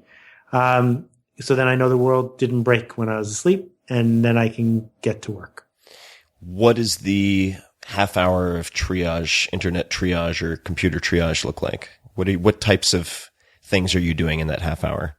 Well, the most important thing is, did the blog work? Because if it didn't, I have to take evasive action. But I love the guys at TypePad. It's the best $29 a month I spend because it doesn't crash and it works. And then I try to clear the email box. I've lived in inbox 0 since before it was coined. And now my brain is free. And so then I try not to be an email hound until I've done actual productive work. And then I come to the apartment where I work, and other people join me here sometimes. And we work on the Alt MBA, which is a school I am building. And that's what I do for work. So, and when was the last time you worked at home, if you ever did? Well, if there's a laptop or I'm not unconscious, I'm at work. In the sense that what I do for a living is notice things. Right. I guess the reason I ask is I've long considered getting an office as opposed to operating out of coffee shops and miscellaneous locations, and that is the context behind the question. Yeah, I do much better in this room. This room I couldn't recreate this room for $10 million. It's got so much patina. It's got patina on the patina. And that sets a bar for me about the fact that I don't want to compromise just to do the next thing. Because I look at the last thing or the thing before that, and I say, damn, I'm proud of that. Don't do something you're not proud of. So, the Alt MBA, I wouldn't be running it still if it wasn't the single most important educational thing I've ever done. And that's what I keep trying to do is the next thing's got to be worthy of it, or else I might as well just take a break. Could you elaborate? Because a lot of the questions from my fans on Twitter and Facebook were related to education, and they generally came in the form of in a number of themes. One was, could you have him elaborate on his education manifesto? The other was, hey, I have a kid who's in 4th grade. I have a kid who's just going to be entering school.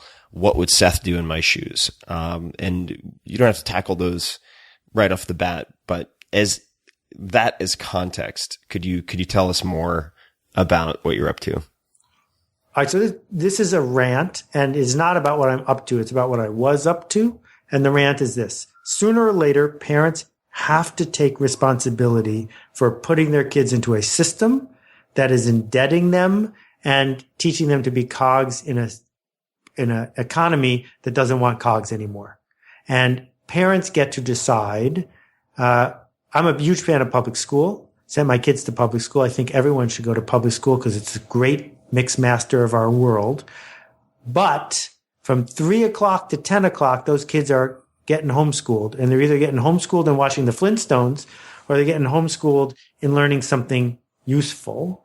And I think we need to teach kids two things. One, how to lead, and two, how to solve interesting problems. Because the fact is, there are plenty of countries on earth where there are people who are willing to be obedient and work harder for less money than us. So we cannot out-obedience the competition. Therefore, we have to out-lead or out-solve the other people. I don't care what country they live in Wyoming or across the world, who want that whatever is scarce. The way you teach your kids to solve interesting problems is to give them interesting problems to solve. And then don't criticize them when they fail, because kids aren't stupid. If they get in trouble every time they try to solve an interesting problem, they'll just go back to getting an A by memorizing what's in the textbook. That it's so important here. And I spend an enormous amount of time with kids. I produced the Wizard of Oz, the musical, in fourth grade. I used to help run a summer camp. I think that it's a privilege to be able to look a trusting, energetic, smart 11-year-old in the eye and tell him the truth. And what we can say to that 11-year-old is, I really don't care how you did on your vocabulary test. I care about whether you have something to say. And we can teach our kids from a young age to be the kind of people we want them to be. And anything that's worth memorizing is worth looking up now. So we don't need to have them spend a lot of time getting good grades so they can go into a famous college, because famous colleges don't work anymore. Famous college isn't the point anymore.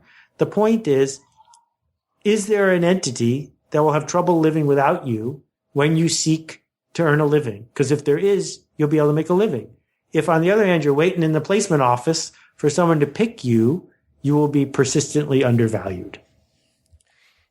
You talked earlier about writing daily as a practice, listening to the audiobooks as a practice. Are there any practices that you would suggest to the kind of overwhelmed, busy parent who wants to start to be more proactive in this department? They have an 11-year-old. Are there any practices or exercises that you would suggest? Well, you know super well that busy is a trap and that busy is a myth.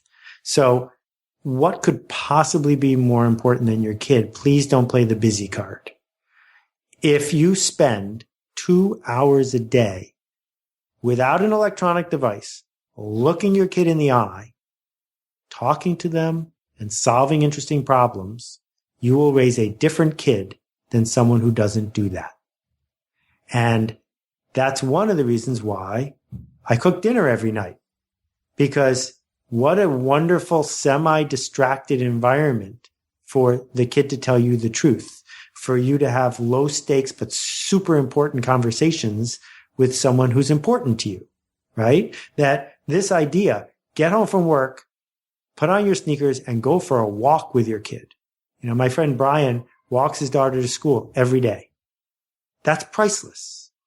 How can you be too busy to do that? And the work you're doing now? So I did a couple courses for Skillshare. They worked really well. They were very highly rated, and they had a 80% dropout rate, which is way better than anybody else, because other online courses have a 97% dropout rate. Then I did a course for Udemy, and the same thing happened. And I'm thinking, I loved making these courses, and there I am on screen. It sounds like me, but why are people dropping out of my courses and everyone else's? And the reason is because when it gets hard and there's no social pressure, you leave. So what I said was, how do I make the opposite of an online course? And that meant instead of 1 million people, 100. It meant instead of being free, it's expensive. Instead of letting everyone in, you have to apply. Instead of being easy, it's hard. And instead of being on your own, it's a group thing where there are coaches watching you all the time. And instead of lectures, it's 100% projects. So I built it to see what would happen. And so the Alt MBA is for people at big companies. We got people from Whole Foods and Microsoft, and it's for people at tiny companies. And it's not for everybody, but we get this cohort of people, and there's a coach for every 10. We put them in Slack. We put them in WordPress. We give them 14 assignments over a 28-day period of time, and we sprint as fast as we can. And it's unbelievable. Tim, I just got to tell you, it's unbelievable because I'm not actively involved. I just watch. And because eventually the goal is to have more of these sessions. I can't be in them if they have more of them. And people change because we don't give them any other choice. Could you expand on the social pressure piece? I think this is such an important point. And I was asked recently, I get asked all the time, maybe you get asked this too, but like, how do you maintain the discipline, or how do you change this habit? How do you do this? And my answer is almost always the same. Like, you have to have a punishment or a reward for following or not following it, for doing it or not doing it.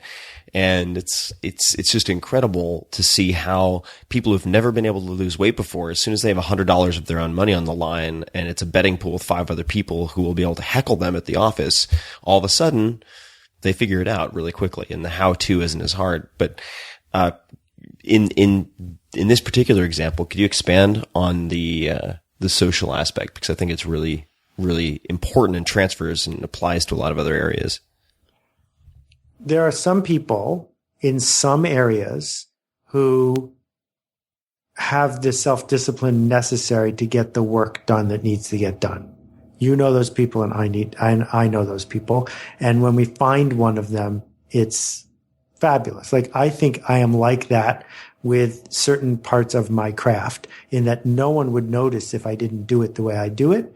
I just choose to do it. When it comes to education, though, all of us have 12 to 20 years of brainwashing going on, which is epitomized by one sentence I hate with a passion, which is, will this be on the test? Right? So as soon as you say, will this be on the test, you've instantly defined why you are doing something. And then when we invite you to an online course for free on artificial intelligence, in which there is no certificate, which there is no accreditation, and you get to problem number 4 and it's really hard, and you ask yourself, will this be on the test? And then you realize there is no test and no one even knows you're taking the course. Then you stop and you go eat some M&Ms and you turn on the TV.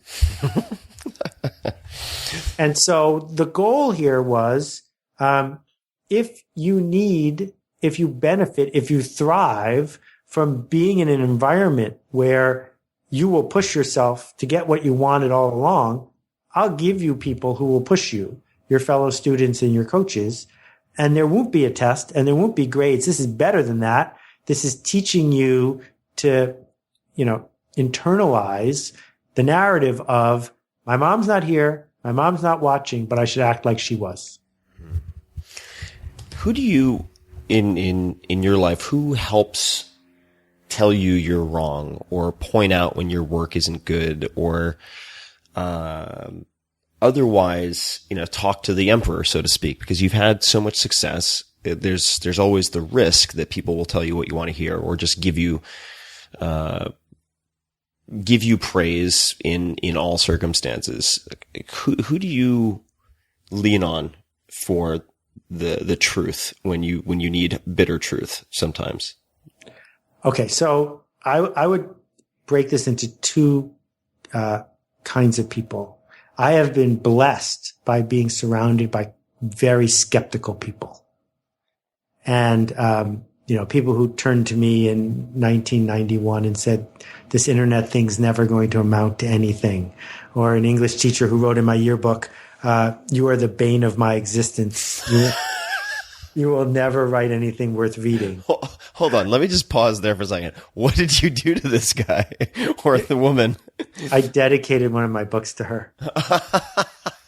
Did you send it to her? Yes, I did. How did she take that? She had a tongue in cheek all along. She was fine. Okay. But so the sort of uninformed skepticism is easy, at least for me to find, partly because I don't live in San Francisco. Right, you're not fully in the echo chamber drinking the Kool-Aid. But the other kind is so rare, so scarce, so precious. I only get little dribs of it now and then, which is someone who gets you, someone who can see right through to your soul, who with generosity and care can look you in the eye, hand you back something and say, I think this would be better if you did it again. And I had a business partner, Steve, who was like that in 1979 and 81, 80 and 81. And finding that again in a consistent way is really precious and really hard. Yeah, it is difficult. What advice would you give your 30-year-old self? And if you could place us for you, like where you are, what you're doing. I'm going to cheat because I've been asked this question before. Cheating's allowed. So first, do you know about the science fiction book Replay? No, I don't. Brilliant game changer. Replay. All right. Is, I won't tell you, it's the best time travel book ever written.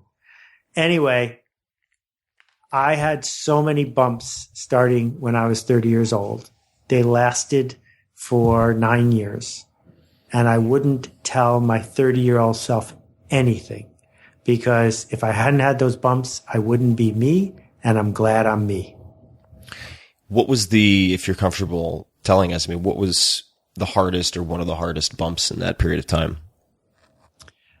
I was trying to shift my dream of what I wanted to do for a living. I was growing up. I was failing at business. I had some quiet, relentless, repeated failures of no. I had failures of sloppiness where if I knew what I knew now, I wouldn't have done something and it would have saved me a year of my life. There were failures of how big does something need to be and all sorts of visible scarring that was hard, but it was part of the deal. When you have a protracted, difficult period of time like that, is there any particular activity or technique or self-talk that you use to try to get back on your feet more quickly? Well, now I'm so much better at it because of PEMA and because of meditation and because of knowing how to sit with it and not insist that the tension go away. The other thing that's important here, as long as we're getting personal, is I had to make a decision after I sold my company about whether I wanted to continue facing professional existential crises. Because Yoyodyne and the projects before that were right on the edge for a really long time. One more mistake, you're out of the game. And I like the game. I didn't want to be out of the game. There's a thrill to dancing with existential crises. And I know plenty of people who have been lucky like I was, who got right back in so they could have more existential crises. And I made the decision that I like the game too much to bet all the chips, so I never do. Meaning that, could you rephrase that? I'm not sure I know what you mean. Sure. So if I understand what you mean about the existential crisis 100%, because I know so many people who they're addicted to that roller coaster. But when you said not betting all the chips. Right. So let's say I took 100% of the trust I have in my brand and put it behind something really daring and huge that might not work. And so if at the end it doesn't work and now no one ever trusts me again, that's an existential crisis. That's going to get you out of bed in the morning, isn't it? I don't want to do that. Right. I don't want to violate the trust I've earned with people. Or risk violating that trust. Risk violating that trust. So that keeps me from doing certain things that people with resources could choose to do, but I don't want to play that game. What does your meditation practice look like? It's sloppy. It works. It's nothing worth writing home about. That's okay. Maybe it's worth mentioning briefly. Even if sloppy, I mean, and look, in full disclosure, when I have journalists ask me, we want to follow you for a day. And I'm like, no, you don't. You really don't. Right. It is going to be like, it'll be like watching Adaptation with Nick Cage. It's just like it's going to be so boring for you. But what does the sloppy meditative practice look like? Well, my friend Susan Piver runs the largest online meditation center in the world, and so every once in a while I drop in on her thing. I go to the Shambhala Center on Sundays in New York sometimes and sit for half an hour, but usually I'm pretty good at getting into the state I need to pretty quickly. So I'll just sit and I'll close my eyes and I'll breathe. And when I've had enough of that, I'll go back to what I was doing. Do you have a set time for that? Do you tend to Nope. do it in the mornings? No. I don't quantify that stuff. I quantify almost nothing in my life. Which I'm okay with. Not that you care, but or should care, but is there a state that triggers you to sit down and meditate? Well, yeah, if the narrative is getting in the way of what's actually happening, you need to make it so that the narrative gently backs off. And it's really hard to yell at the narrative and make it back off right away because that just makes the narrative louder. Mm-hmm. So instead, I will undermine it by making it surrounded by nothing until it sort of melts away.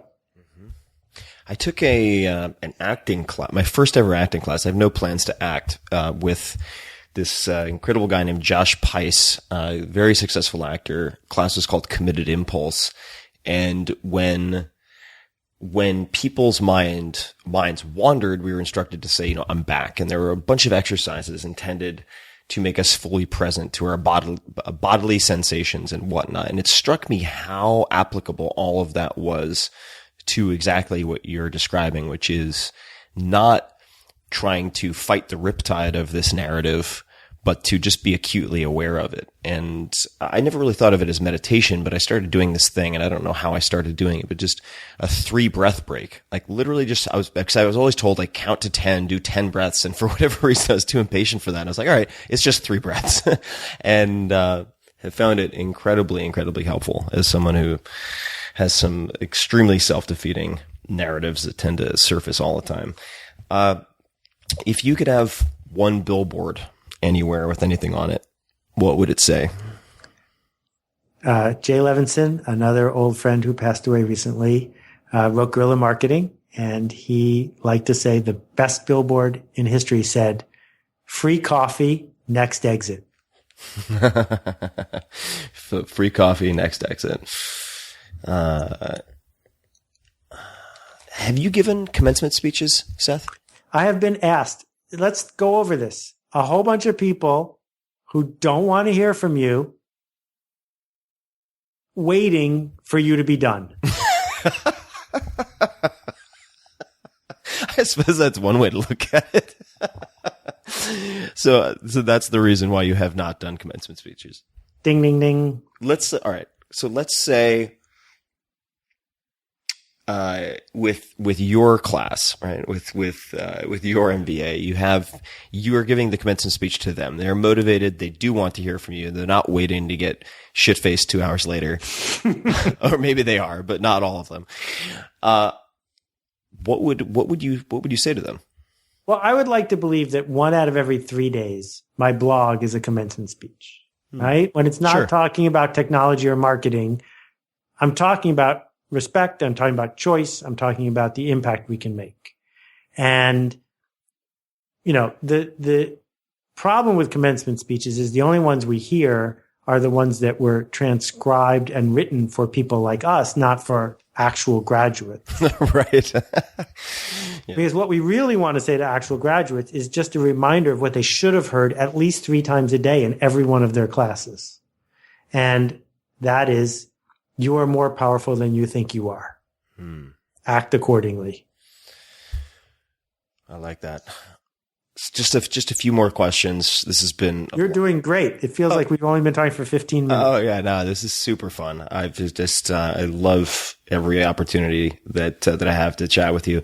Just a few more. Do you have any ask or request for my audience? And the next question is just going to be where people can find you. So this is effectively the last question. But do you have any ask or request for my audience? Suggestion for the people listening? Anything at all that you just like to transmit to them? Send someone a thank you note tomorrow. Do you have any particular way that you like to send thank you notes? No, I'm giving people lots of freedom here. Well, freedom, I think that's a great place to actually wrap up. I think your work, your thinking, the daily contact that people can have with your blog, even if they get some type of angst by skipping 1 or 2 a week instead of sending you an angry note, is really significant. So, I just want to thank you for putting it all out into the world. And I think people are able to create greater freedom for themselves and the people they care about as a result of it. So it's a meaningful thing that you do.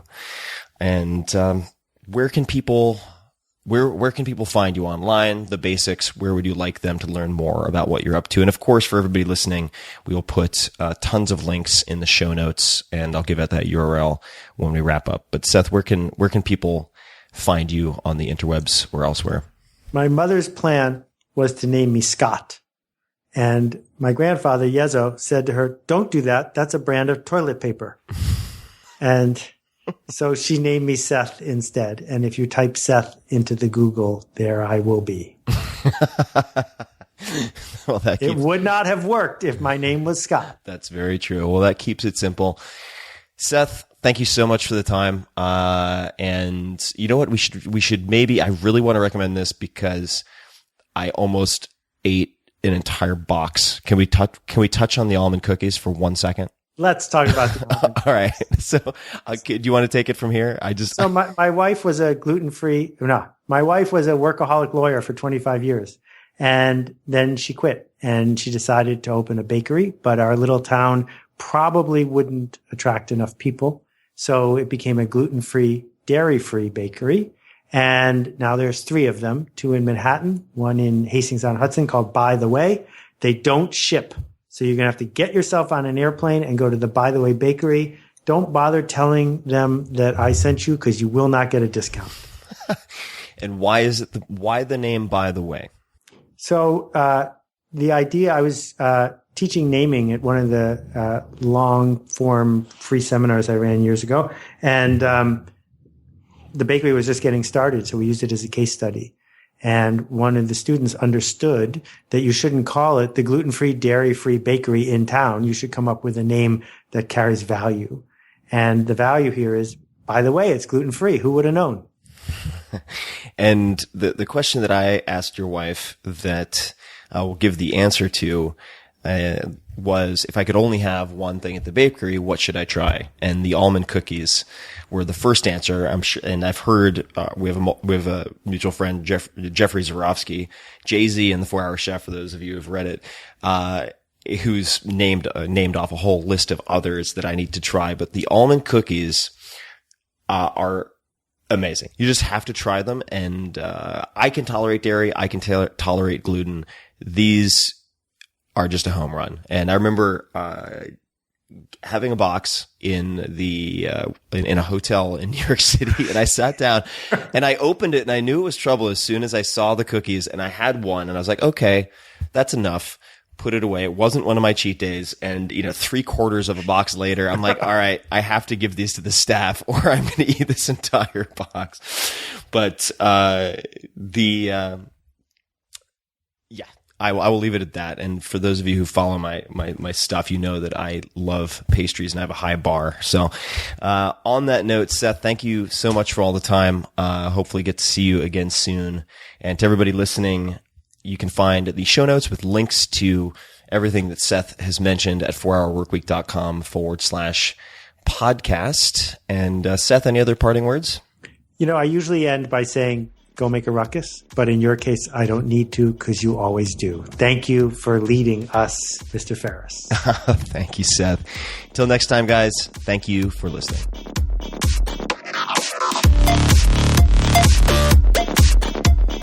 Hey guys, this is Tim again. Just a few more things before you take off.